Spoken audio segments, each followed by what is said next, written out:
Okay, good day guys, no? Nandito tayo ngayon sa Victoria Homes, Santa Rosa.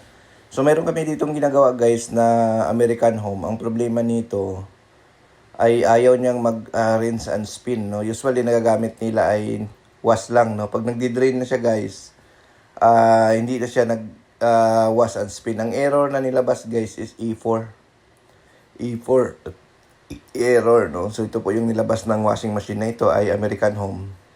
So ito nga ngayon guys, testing natin siya sa spin dry kasi nga ang problema niya guys, wala siyang spin dry, no. May wash siya pero wala siyang spin dry. So ito, titingnan natin kung bakit ayaw niyang umikot, no. So ina-diagnose natin para makita natin kung anong problema, no. Ayan.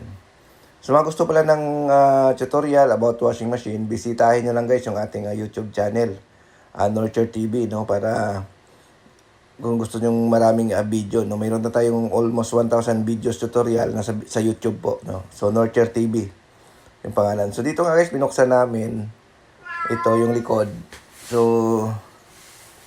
tingnan natin. So ayaw niya talaga mag-spin guys. So ang gagawin natin, palitan namin siya ng sensor. So ang sensor na ipalit natin guys pang LG, no.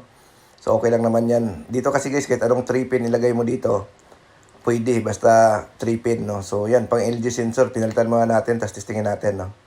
Lagyan natin siya sa spin, tingnan natin kung mag-okay, no. So, ang error niya guys, E4 error, no. Para naman magkaroon kayo ng idea pag na-encounter nyo ito, no. Yung ganitong problema, no. So, ilagay ulit natin sa spin, no. Tingnan natin kung mag-iikot siya. Yan.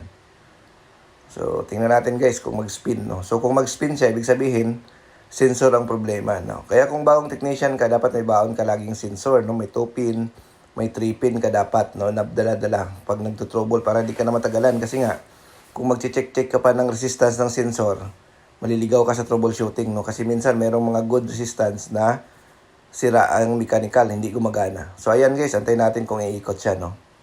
So, antayin lang natin, buwaba siya ng 3, no. So, kanina kasi, ang tagal na namin inaantay, sa 4 siya, steady siya sa 4. Ayun niya talagang bumaba, no. Kapag kaantayin mo pa ng matagal, doon na siya lumalabas yung A4, no. So, ito guys, ayan. Antay lang natin umikot. Tingnan natin. So, antay lang natin guys. Kasi may delay talaga ito, no? Hindi siya agad-agad iikot yung mga American home. So, mga 1 to 2 minutes pa yan bago yung ikot niya. So, yan guys. So, yun, no? So, okay na to guys, no? Testing namin. Umikot na siya. So, ilagay natin siya sa wash. So, ayan. Inayos na natin. Pinax na natin guys, no? Para sigurado. So, lagay mo natin siya sa wash para makita natin at saka i-drain natin para makita natin na okay na siya. Kasi nga ang complaint ng customer guys ay ayaw mag-spin, no? So, yun. So, yes guys, naka-train na yan siya guys. Ayan, no? So, nag-spin na yan. So, ang issue niya guys talaga, no? Sensor, no? Sensor po ang nag-i-issue niya, no? So, yun.